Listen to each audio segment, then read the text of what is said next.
Samedi, ils étaient en Syrie pour frapper des cibles du régime de Bachar el-Assad, dans le cadre de l'opération Hamilton, menée par la France, les États-Unis et le Royaume-Uni, une intervention militaire pour laquelle la France, qui a tiré 12 missiles de croisière, a notamment engagé 5 frégates, mais aussi 5 Rafales et 4 Mirage. Aujourd'hui, les pilotes français ayant participé à cette mission ponctuelle sont revenus en France. BFM TV a pu rencontrer l'un d'entre eux, sur la base militaire de Saint-Dizier, en Haute-Marne.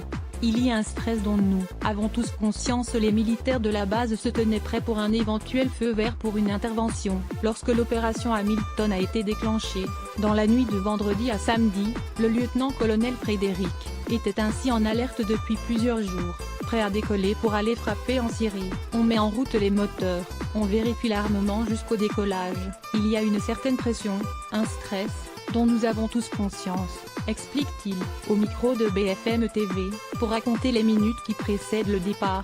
Une mission risquée à bord de son Rafale, le pilote entame une mission risquée, rythmée par des impératifs techniques et humains. Il y a des phases de ravitaillement en vol, on va faire le plein, on s'alimente, on s'hydrate, on est surtout à l'écoute de l'environnement, détaille le lieutenant-colonel. Dans le cockpit, la concentration du pilote est maximale. 4h30 après son décollage, il entre dans la zone de tir, et largue les missiles, qu'a se fait en appuyant sur un bouton dans l'avion. On sent le départ du missile, puisqu'il est quand même assez lourd et qu'au moment où il s'en va, l'aile s'allège. On sent une petite turbulence, raconte le lieutenant-colonel Frédéric.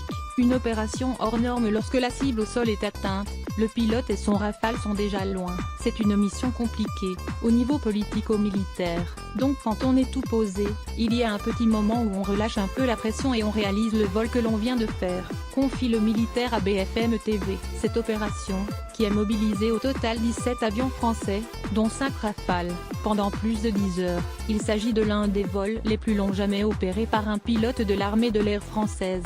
Dimanche soir, lors de son interview sur BFM TV, Emmanuel Macron a affirmé que l'opération française en Syrie, menée aux côtés de Londres et Washington, a été parfaitement conduite.